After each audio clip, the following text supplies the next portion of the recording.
And we'll be starting off this evening here on page 83 of the 13th book of Yisrayl, part 1, gold, pure fine gold. And we're going to be starting here on chapter 9. And chapter 9 is entitled Yeshua's Book of Life of the Lamb, Historical Day for the House of Yahweh, learning how to make holy garments and tie tzitzits that show the name Yahweh and 613 laws. And Pastor, he starts out here, as he always does, Shalom everyone, although he did interject something else, hey y'all, you're pretty quiet today. And of course, he wants to get everybody, rejoicing, because we're commanded here to come to rejoice before Yahweh. And there's a reason Yahweh tells us to rejoice when we come to his house. Has anybody ever tried to learn something that they absolutely, really despise, that they really don't want to learn? Like math. Math was something I had a really difficult time with. And I didn't like sitting in math class, and I didn't do very well in it. But if there was a class that I enjoyed, oh boy, I hardly had to study. I mean, it was a joy to go to class, and everything really seemed to stick. So the same principle holds with coming to Yahweh's house. I mean, there's no other place on the face of the earth like Yahweh's house. You're not going to hear anything anywhere else that you hear here at Yahweh's house. And you don't have the opportunity anywhere at all, other than the opportunity, like the opportunity you have here at Yahweh's house. So there is not a single reason, men, that we should not rejoice in coming here to Yahweh's house. And, Pastor, he starts off here in verse 2. He says, we have a kind of special thing today for the Lamb's Book of Life. Whether we realize it or not, there is a book that is being written about each and every one of us. And Pastor shows here, he says, and of course your names, Yahweh says, are in that book. And Yeshua, our high priest, is the one who's seeing to it that book is written. And one day we'll have access, one day, Pastor shows here, he says, we'll have access to that book one day. And he says, I bet it's rich in knowledge and humor, anticipation. It's, you think about the anticipation that Yahweh has. Yahweh's had this plan. Now, this plan is a 7,000-year plan, but it's 6,000 years of man's rule is rapidly coming to an end. And it's just like it was, men, when we were waiting for the birth of our child. The anticipation as that day grows near. The closer it gets, the more anticipation we get, the more excited we got. And, it was a very, very joyous time. And this is the same thing that Yahweh is experiencing right now. He says, I know Yahweh is very joyous right now with his house and bringing forth the work that we're doing. And if you think about, if you've ever designed anything, or if you're a carpenter, or if you've ever put anything together or had a plan in your mind, and then you start putting it together, piece by piece. It starts out as a thought in the mind, and then maybe it goes down to the drawing board, and you get everything measured, you get everything drawn out in your mind, and then you actually go to cut the piece of wood, or cut the two pieces of wood.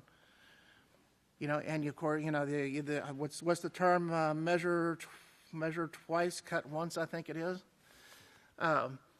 But going through that and cutting all of those pieces, and then taking these pieces and putting together and then fitting together perfectly the first time that you actually put it together. And think of the satisfaction that comes about with that. When you see something that started out in your mind, and you see it come together, and just the overall satisfaction and the joy that you get from that. Well, you can take that feeling, you can take that joy and that satisfaction that we have when we do something as small as that, and you think about the joy and the satisfaction that Yahweh is experiencing as he sees this whole plan of his unfold. This putting together, the putting together of this kingdom of priests. Of which we are all striving to qualify for. And you can see, as he knows, he sees our overcoming, he sees how we're progressing, and it's a very joyous thing to him.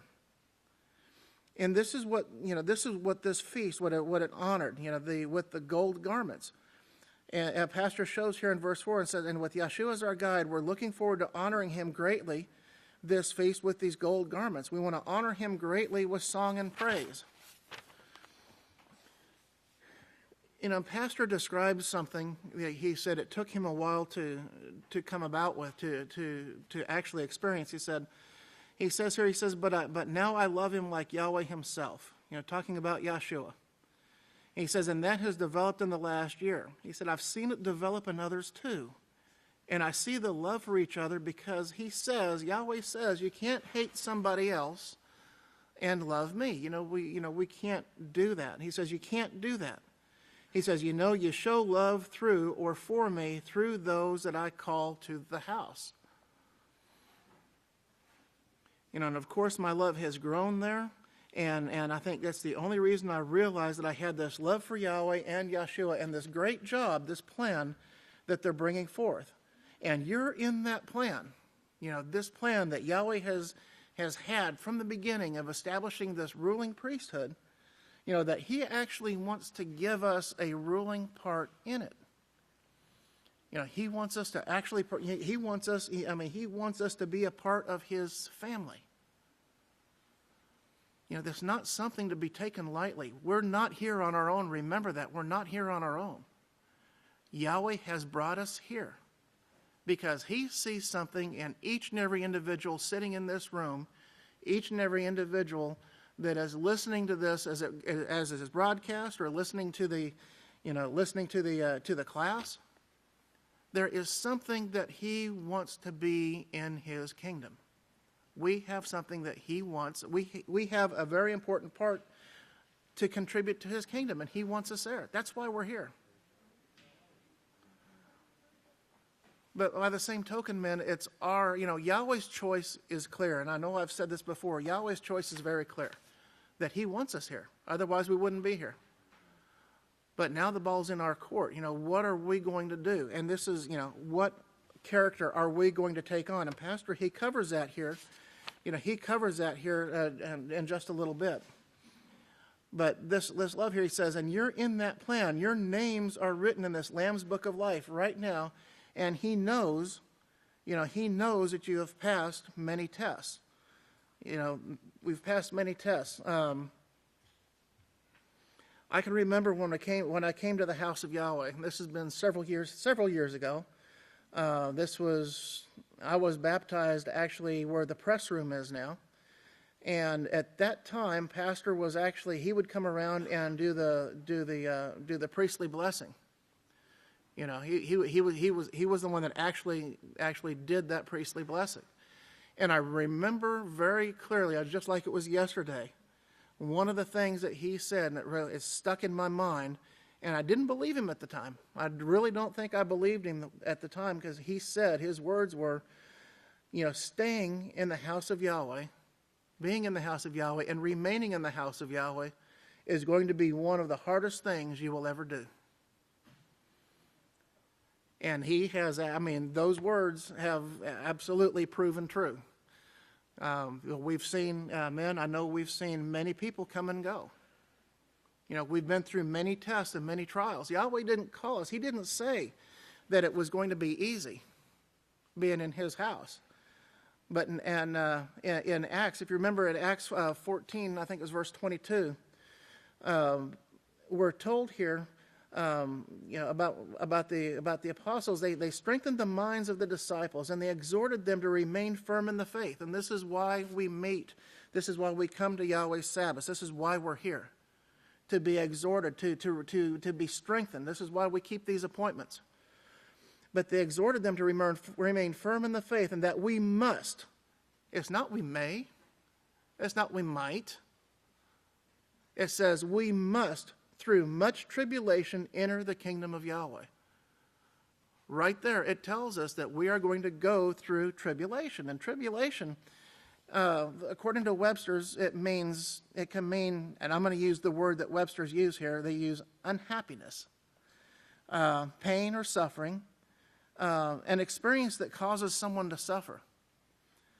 distress or suffering resulting from oppression or persecution. That's what tribulation is. And if you remember, I think it was last week, one of the priests, one of the great Kohans gave a definition of the word torture, and it was not only a physical act, but it was also something mental. And so this tribulation, these things that we go through, it's not just a physical, but it's mental.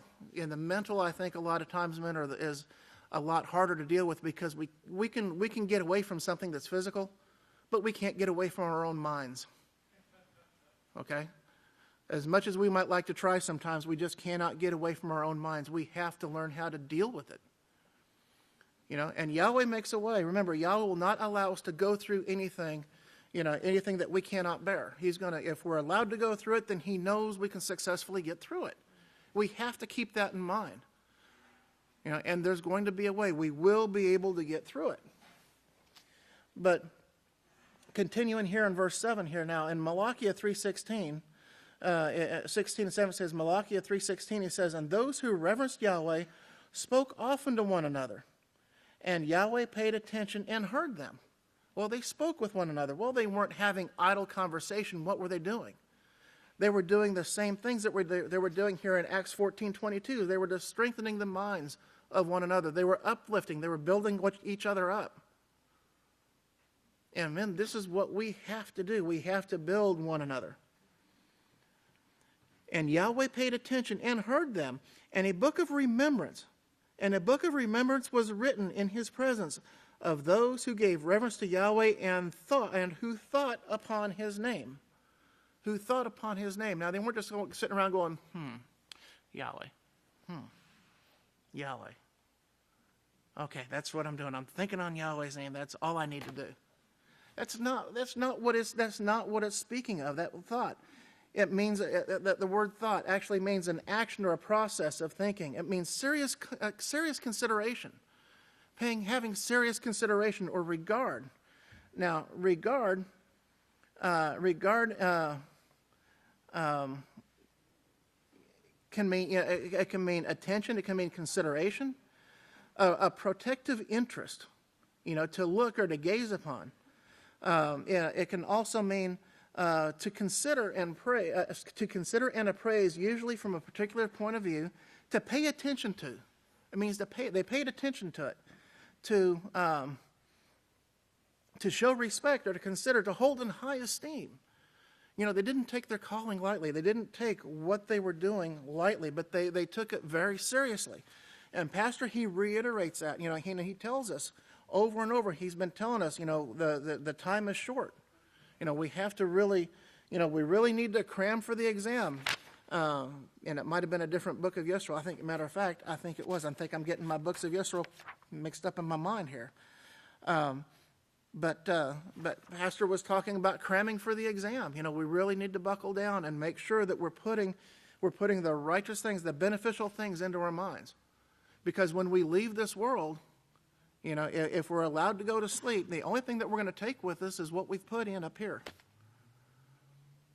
The lust of the flesh and all of these other things, that we can get so caught up in, these materialistic things. These things are going to pass away. But it's the things that we do. It's our character. It's what we put within us. That is what is going to stay with us. And that is what's going to dictate whether we succeed or whether we don't. But verse 17, who thought upon his name, and remember, his name are his righteous attributes. His name represents those righteous attributes. And they will be mine, says Father Yahweh, in that day, that they without us, he shows here that they without us would not be made perfect. And that's mentioned here in Hebrews chapter 11. And Hebrews chapter 11 goes through and it talks about some of the trials and tribulations that that our predecessors went through. And verse 36 here it shows, and others had trials of cruel mockings and scourgings, and even chains of imprisonment. They were stoned, they were sawed in two, they were tested, slain with the sword. They wandered about in sheepskins and goatskins, being destitute, afflicted, tormented, cruelly treated. of whom this world was not worthy, and they wandered in the deserts and mountains and in the dens and the caves of the earth. And all of these, having obtained a righteous report through the faith, have not yet received the promise. You know, these men and women, these righteous men, women, and children, they went to sleep not having received the promise. Yahweh having provided some better thing for us, that they would, without us, would not be made perfect. You know, this plan of salvation is what Pastor is what he's covering in here, and the whole plan of Yahweh, the 6,000-year plan, is to bring salvation to man. And it's not just one individual it's just not one part of this plan that is going to bring salvation. It's the whole body. It's the whole body from the beginning all the way to the end. And that's the work. That is the work here that was started. And this is the work that we are going to be finishing up. We have a job to do, as Yeshua had a job to do. He passed his test, and he's now sitting at the right hand of Yahweh, and we will and we have passed many tests. You know, because of the work, because of the authority, because of the responsibility that's going to be given to us, Yahweh has to test and prove each and every one of us so that he can know without any doubt that we are not going to go the way that Satan went. And this is why, men, this is why that we go through these tests, these trials, these tribulations. You know, Pastor, he mentions over here in verse, I think over here in, in verse 12, he speaks about the, if you remember, this was, just a little over a year ago, not a little over a year ago, a little under a year ago, no, a little over a year ago, that. Remember the push and stuff that was going on to make the holy garments, to make those gold garments. And remember the push and the urgency that Pastor put on it. And he showed here, he says, but they've been in a frenzy this week, and they've been working long hours, and then everyone today is going to be involved in the finishing off of those garments. And if you remember, man, that Sabbath afternoon, we came in here. When we came in, there were no classes that afternoon. The women were dealing with the women's garments on this side. And what were the men doing over here? We were tying teat seats. We were learning how to do that. And that not only were we physically doing that, but it was also a tremendous learning experience. You know, it's not often that we get the opportunity to work as closely with everybody as we did that day. And especially with something as important as that. I mean, it was a tremendous blessing that we had. And Pastor, he shows here, he says, blessings come in so many ways, in the house. And he tells us somebody here it was a woman, I guess. There was something didn't work out right, and they were just in a frenzy. They couldn't think, and it was just, it was all, it was all consuming, and it was just, the focus was on the problem. And none of us have ever been that way, right, men? We've never been that way where all we can think of was the problem. What are we going to do? What are we going to do? What are we going to do? And then someone who's separated from that particular situation comes in and says, well, why don't we do this? Why don't we try this? Why don't we do that? Oh. See, all it took was that little bit of redirection, that gaining control of the emotions to put a stop to that cycle for us to come up with the solution.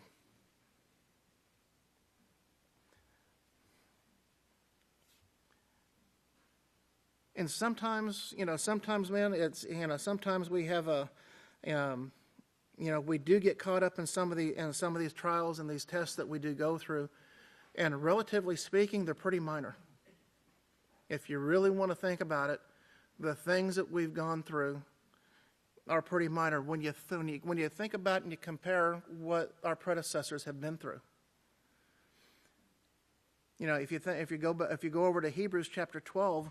In verse 3 and 4, there's a statement here that's made, and it says, for consider him who endured such opposition against himself from sinners, so that you would not become weary and faint in your minds. For you yourselves have not yet resisted to bloodshed, striving against sin. We haven't been tested as severely, physically, as severely as those who have come before us. Nobody here has been put in a log and sawed in two. We haven't been beaten, we haven't been beaten severely. We haven't, those things have not come against, we have not had to resist sin to that point. And Yahweh willing, we will never have to do that. Yahweh willing, we will have proved ourselves so that we don't have to go that route.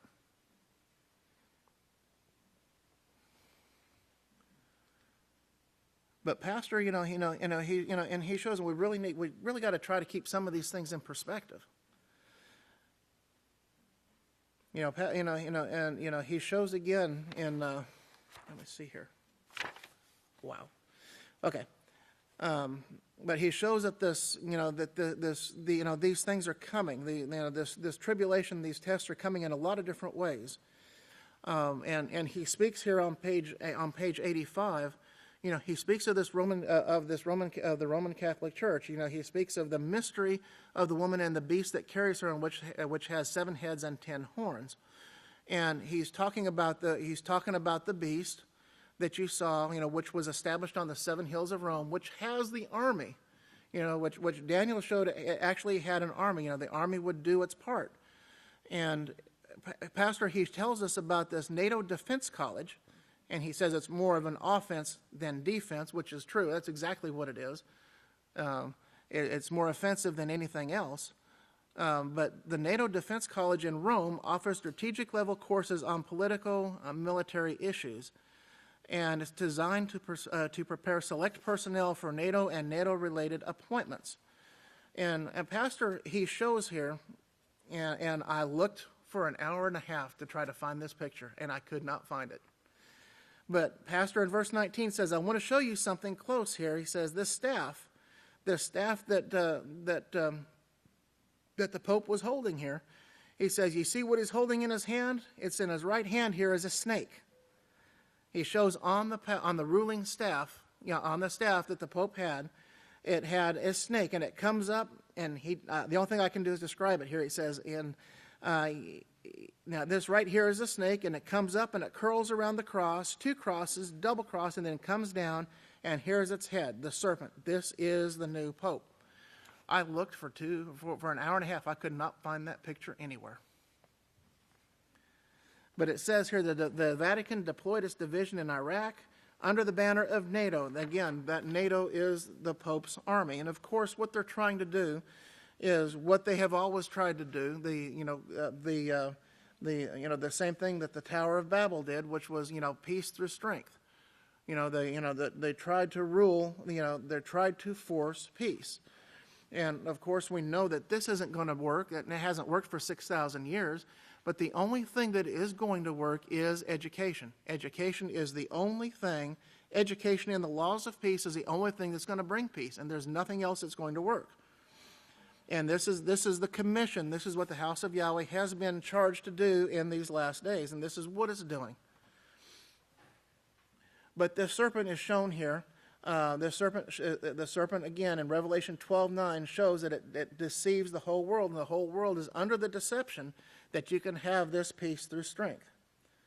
And then he shows here. He shows here, let me see, in verse 23, he says, the beast that you saw, if you remember that beast that Daniel showed us, a kingdom that was divided. He said, Yeshua said they can't stand. It's not speaking of something new. It's speaking of something that was old and that was prophesied. That you saw was and is not. That is that they've hidden it.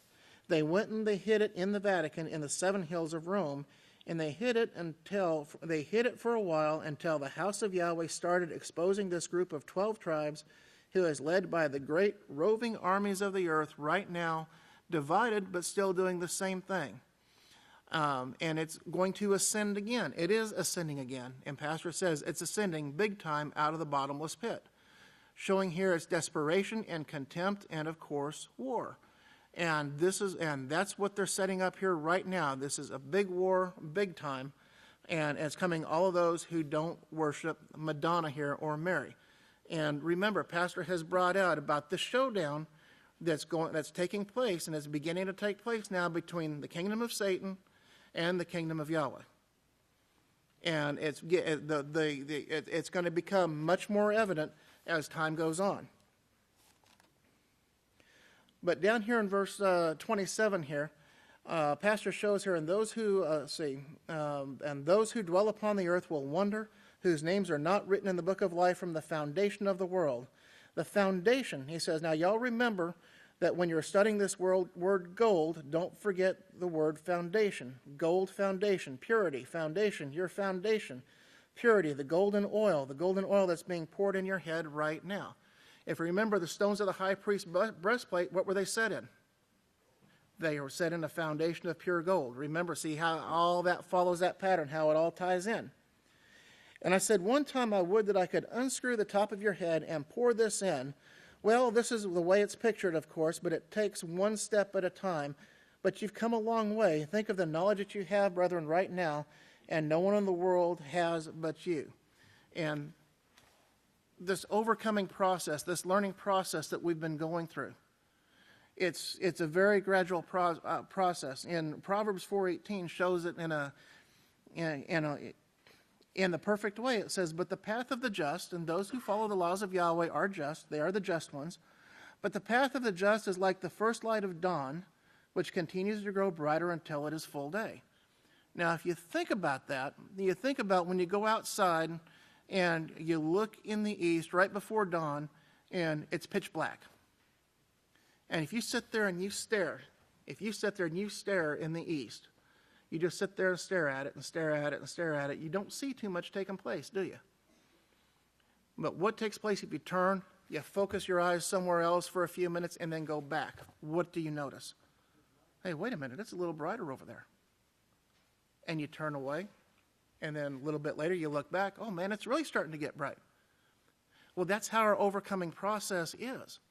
You know, we may not see the day-to-day change every day, day in, day out, day in and day out. But we should be seeing a definite change from where we were this time last year. We should see leaps and bounds from where we were. Okay? But that's with this knowledge. Let me see here. And Pastor shows here, he says over here in verse 33, he shows that this great beast is emerging. This great beast is emerging now, and we will see here in Revelation, and the house of Yahweh, of course, is also shown here with salvation. So the serpent and this beastly system is bringing destruction. But the house of Yahweh is going to bring salvation. Now, this is the book that brings forth life. They're looking forward to this time period when they will be resurrected, and here will come salvation to them, brought, brethren, by this last work that Yahshua is doing right now. The book of life. What is the book of life? It's the book of Yahweh. It's what guides us. It tells us what it is that we need to do in order to have life, how to live life, how we can live. It says the book of life, and that's finally going to be given. That was what was promised in the beginning. It will finally be given in this work. So all this work that is prophesied that we are now living in this last part here, this whole book of Yahweh from Genesis through Revelation, talks of this one thing that we're finishing, what we're bringing forth, the finish of right now in these last days. So with that, men, may Yahweh be with you and bless you. May Yahweh bless your understanding. If everyone will please stand, I'm going to turn the class over to the great Kahan, Zephaniah Hawkins. Shabbat Shalom, men. You may be seated. We're going to pick up where the great Kahan left off on this sermon that was given 3/16/13. And speaking about a historical day in the house of Yahweh, I'd like to pick up on verse 39. If you turn the page to page 88, verse 39. And this is a continuing from Revelation chapter 20, verse 15. Revelation 20, verse 15. If you think about this sermon, how we look at that, and it was a historic day in the house of Yahweh. As the great Kahan mentioned, this was when we made the helped with making the gold holy garments. And, Pastor talks about this, the great book of life that is being recorded and everyone participating and taking a part and, having our names written there in the book of life. And, everything that in these last days is historic. It's a historic part of the house of Yahweh and the great work of Yahweh. And Pastor told us that this year is the year of harvest. The year of harvest. It's a great thought to think about. It's harvest time. Yahweh's come to gather his people. So let's look at verse 39. And this is verse 15 of Revelation chapter 20. And whosoever was not found written in the book of life. Now the book of life is the book of the Lamb only. That's it. The high priest. Think of Yeshua, high priest, only over the house of Yahweh. There's not going to be another book of life written somewhere else that, this group over there makes it into the kingdom. It's only Yeshua's, the Lamb's book of life. And he's judging and will judge again when these are raised, along with, of course, his 12 disciples. If you glue them in, they're part of that foundation, of course, that foundation. Not the finishing gold. Now you see there's a distinction made. And this should show us how special Yahweh looks at this last group. Not the finishing gold, but they're part of the foundation and will be used as judges at that time. So there you see, as we were entering into that stage of gold, that separation and how Yahweh looks at the great work in these last days. And we'll see how the high priest directly tied in with the one overseeing this last day's work, how both of them, will be judging together. Verse 41. Look on over to Revelation chapter 21. Let me see now, and let's start with verse 8. Revelation 21, verse 8. But the fearful and unbelieving and the abominable. Now this is, this is in chapter 21, verse 8, talking about those that will not be there in the kingdom. The fearful, the unbelieving, and the abominable. Now get that word unbelieving, because if you classify in this, there's no such thing as an unbeliever. You choose what you want to follow, and of course, that shows what you want to believe. You believe what you want to believe. If you want to believe that the earth was created by tadpoles, you can believe it. That's fine and dandy. It won't get you anywhere. And in the next couple verses here, Pastor gives us two examples. One talks about a movie that was out at the time, The Great Power of Oz, and it brought in over $80 million, the first day. $80 million the first day. I think it topped out somewhere around $500 million for the movie. And you think about that, and Pastor says, and those people left there with their mind as empty as they came. There was no beneficial knowledge, nothing in there that would help another person, that would teach someone to be kind to their neighbor, how to live in peace, or anything like that, but yet $500 million they took in. And then in verse 43, talking about going to a baseball game, and the same thing. People planning and spending their money and, saving up all year round to go to the World Series, and nothing in their head but a Coke in their hand, when they leave there. And spent all kinds of money to see this. For what? It's like picking up a rock and throwing it, or grabbing a handful of wind. What have you got there? And you leave there, your head is as empty as your hand. Now, you can also believe that Yahweh has a place for you in his house. And here's the difference with us in these last days. We look for that great kingdom, and we realize Yahweh's plan, and we see that plan, and we work towards it. And he created you for that reason. Then he gives or writes a book to show you the way to that place and to have a part, an eternal position in the work that he is creating. And that's the difference. What we do in the house of Yahweh, what Yahweh does, it's forever.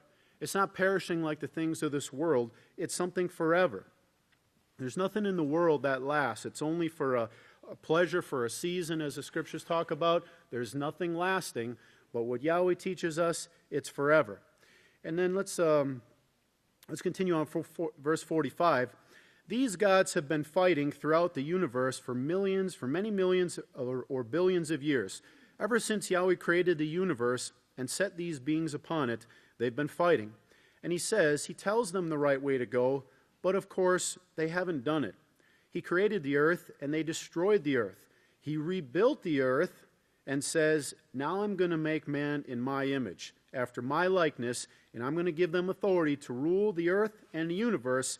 I'm going to put it all under these people that I'm creating right now. And he writes this book showing how to get there.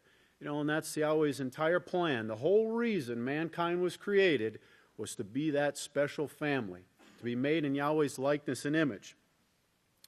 Verse 46, there's never been anything like this. And people try to deny it and say, oh, this just evolved.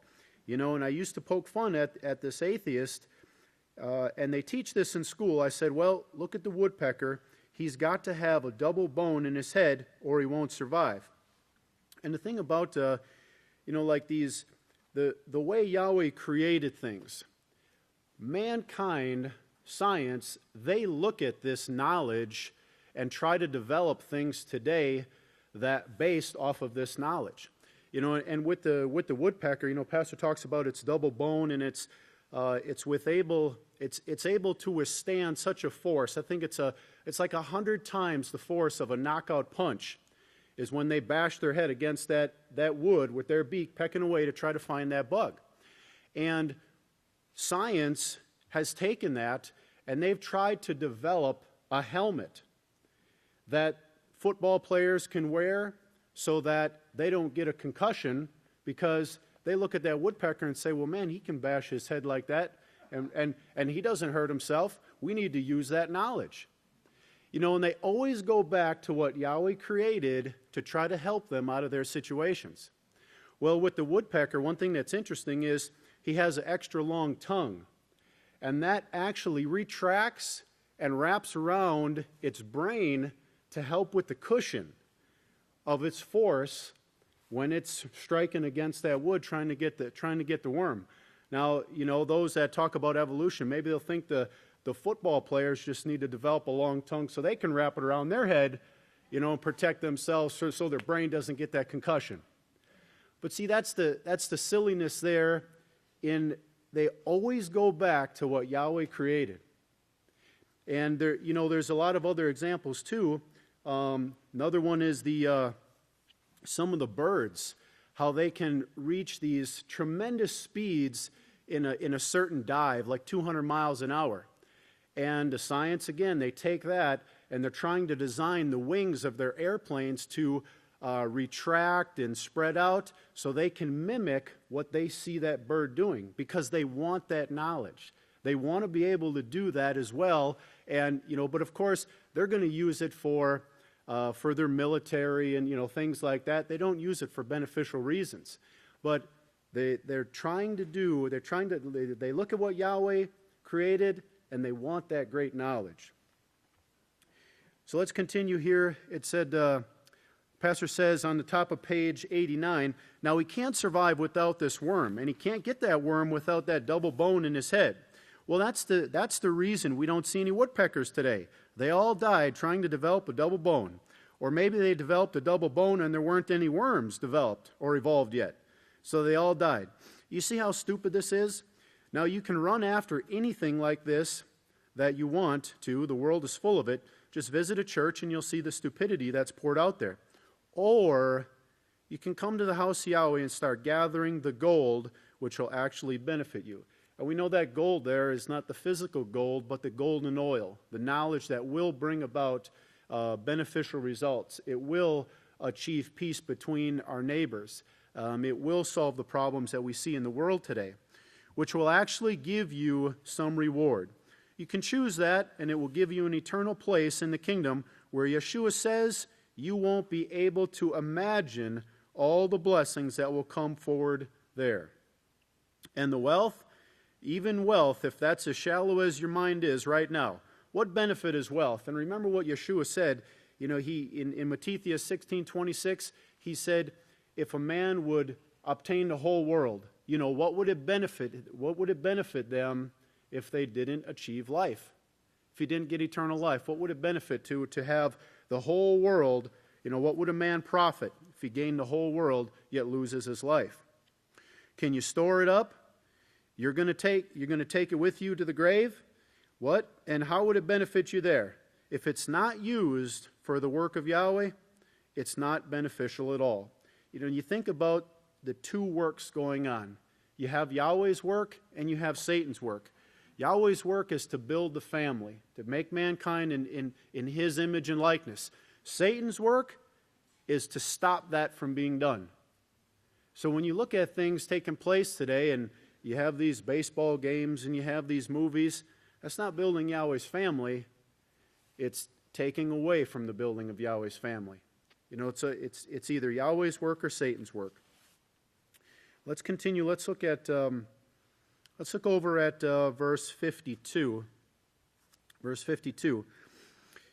It makes me think of a person who's got the Peaceful Solution character education program, comes to services, and talks under his breath to his sons, running down this great wisdom that's coming from Yahweh, actually having it right here that he could take hold of and be teaching his children and saying, yes, and saying, yes, we need that gold, praise Yahweh. And that's what that person should be saying, instead of running down the great knowledge that we're learning, again, to be beneficial beings. It's having the knowledge that can be a blessing to others.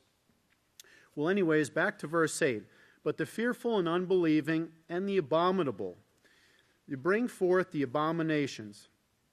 Leviticus 11, Deuteronomy 14, Isaiah 65, all those scriptures bringing forth abomination instead of drinking in the gold. The golden oil that's being poured out in these last days. The murderers, yes, they're getting ready to murder even more people and call it peace. We've got to bring peace to these people. They've suffered too much already. So let us get our armies and issue more armies in here, bring our ballistic missiles in there, and get ready to wipe them out. This will bring peace. That's what they've done ever since the world began. Ever since Yahweh put man on the earth, they've rejected his way. And that's the problem that mankind is facing, even with the knowledge that they have. And, the pastor refers to them as intellectual idiots. They may have great knowledge in certain areas, but they've removed Yahweh, so their knowledge is useless. It can't bring about the true peace. It can't solve the problems that we're facing today. So they've rejected Yahweh's way. But a few, there was a woman here and a woman there who Yahweh, that never left Yahweh, never stopped talking about Yahweh. And they brought down to us Yeshua, who put another woman in motion, and that woman brought forth 2 more women. And if you remember that right there, because next week in the sermon that we'll cover next Friday night, chapter 10, that title is 2 women involved in Yeshua's life. So he kind of goes into that next about these works that started and continued down and came into these last days.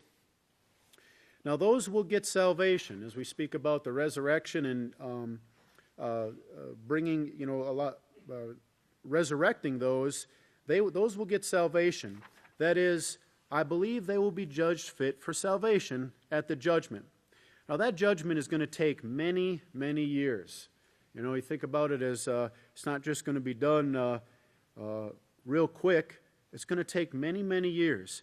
It won't all be done at once, but they will live and enjoy and prove themselves while they're living and work with us. We'll work with them, all of them who live before us. That's a great thought, to work with those who were before us and did a great work of Yahweh, and now they get to help us again, in a certain time period in the future. You're going to be the top, the greatest teachers in the kingdom of Yahweh, brethren.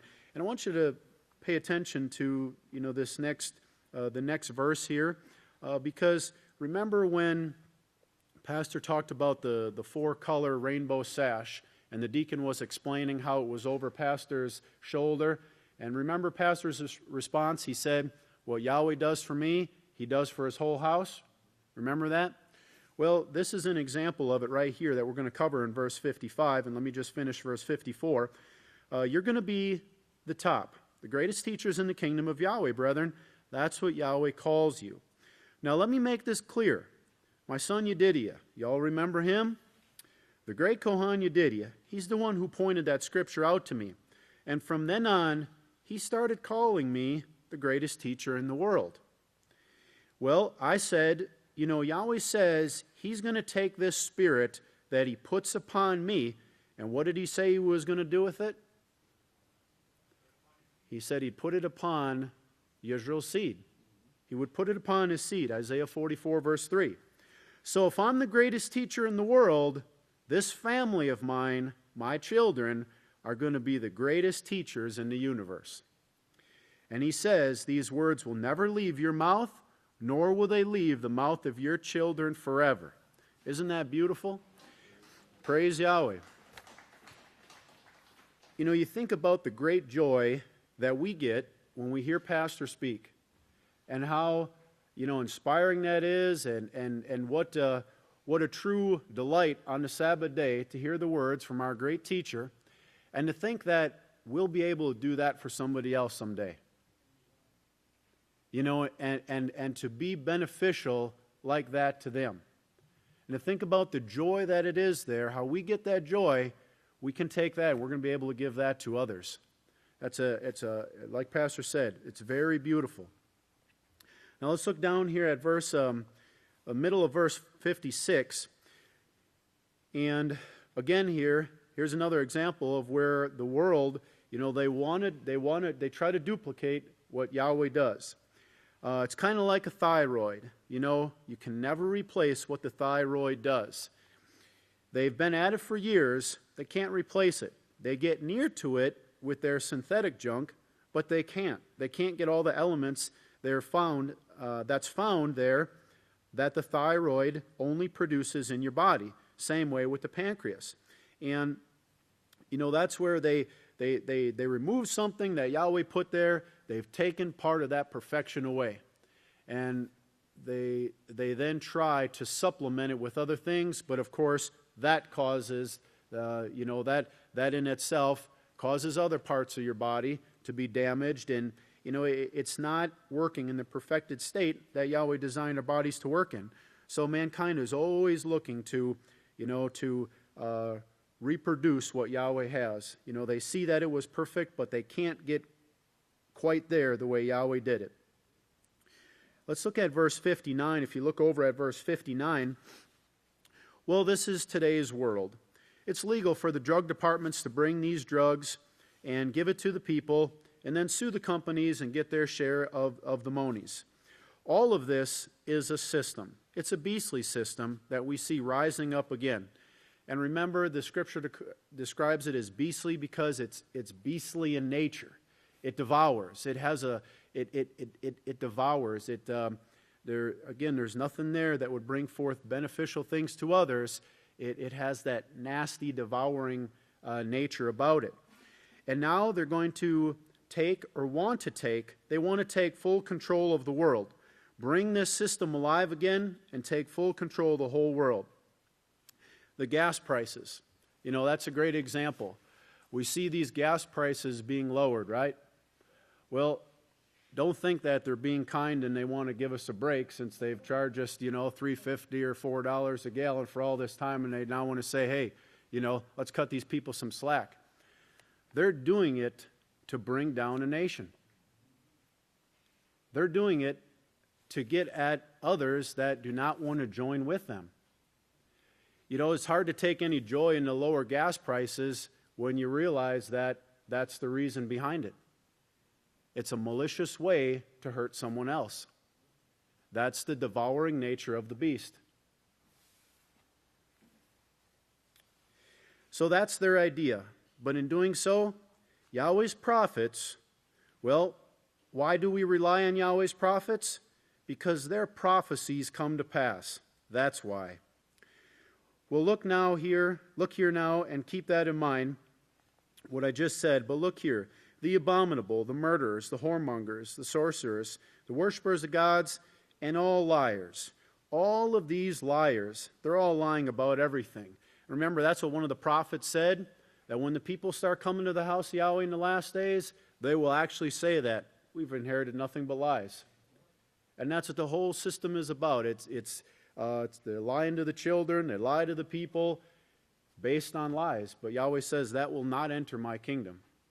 Along with these other things that he classifies as so detestable are the liars. They will not enter in Yahweh's kingdom. They lie about Christmas, Halloween, Easter to get your money. And they lie in court to get your money. They frame lies. They frame lies to put people in jail and get them out of the way. Yes, this is done all the time. If that don't work, they try to shoot them, kill them, send their armies out to kill them. All of this is going on in this beautiful world. With this man standing here looking like so pious with the snake in his hand, as Great Kahan before me was saying, with how he holds that serpent up there, the beastly system, and Yahweh says it will fall. It's that little pecking away at that high mountain, at that beastly image. And that's what the house of Yahweh is doing. The house of Yahweh will continue to stand, it will continue to grow, while that beastly system will continue to fall. It will fall. It's rising up again right now, along with, of course, the work of Yahweh that will never end. The saints will be given the kingdoms. Yahweh says the saints, and they will possess them forever. There you see, again, Yahweh showing us how everything he does is eternal. Let's look at verse 63. Think about it. There's no way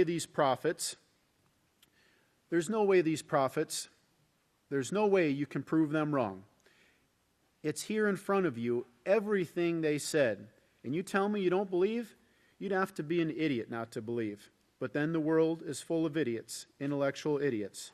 And let's look at, turn the page, let's look at verse 67. Now this is a continuation of Revelation chapter 21. Well, he says in verse 10, "And he carried me away in the Spirit to a great and high mountain, a promoted place. And they showed me that great city, the holy Yahweh Shema, descending out of heaven from Yahweh, descending from Yahweh." Now look on over to verse 27 with that in mind. "And there will be by no means enter into it anything that defiles." Well, if you can believe that the house of Yahweh was established in the last days, you can believe what the house of Yahweh is bringing you to be. This is what Yahweh is bringing us to be. Okay, put this together with nothing entering into it that will defile. He's bringing you to be a being that will never defile again. This is coming from that pure oil.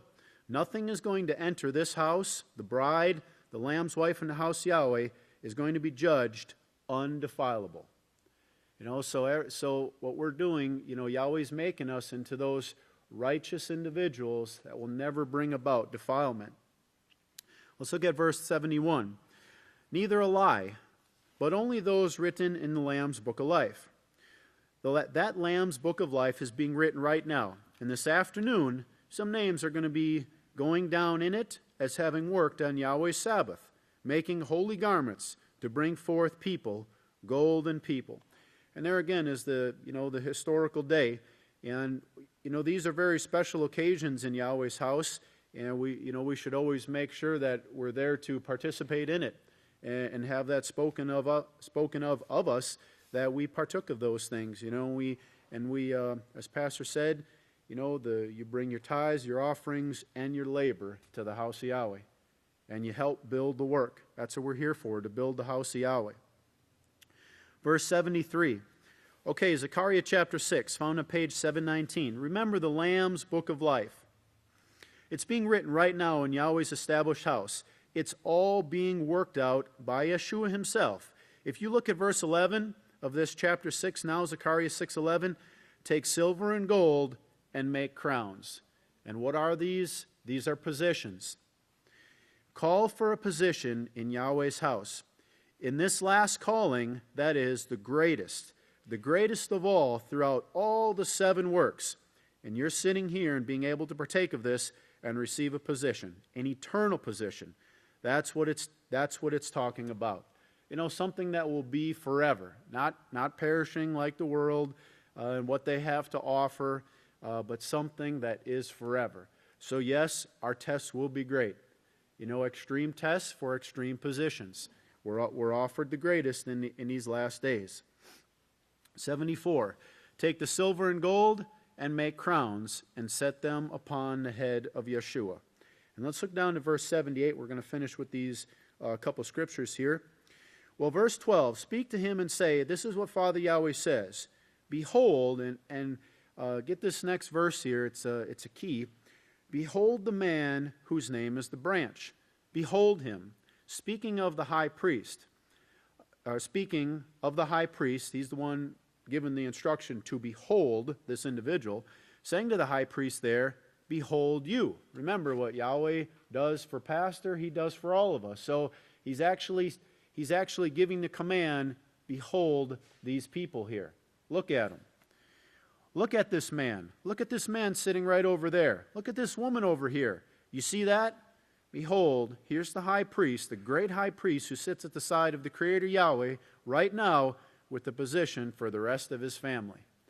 And he's saying, take note of these people. Look at what they're doing.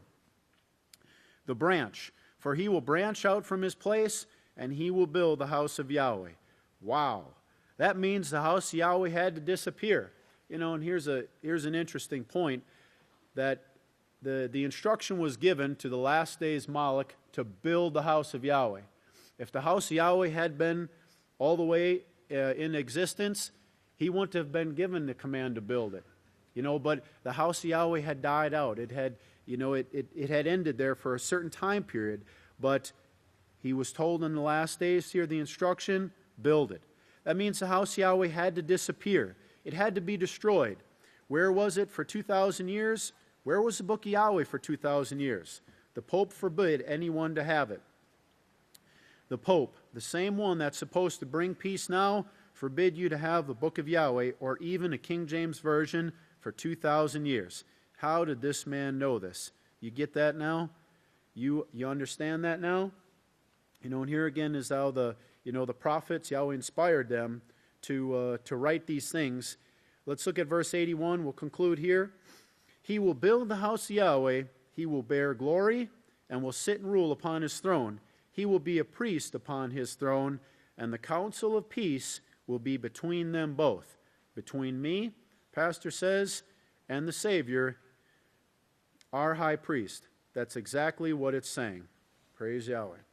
You know, you see, that's the great blessing we have, to have that man in our presence in these last days, teaching us, you know, in the great position that Yahweh has in store for him, and to think that spirit, that great wisdom, is being poured out upon us as well.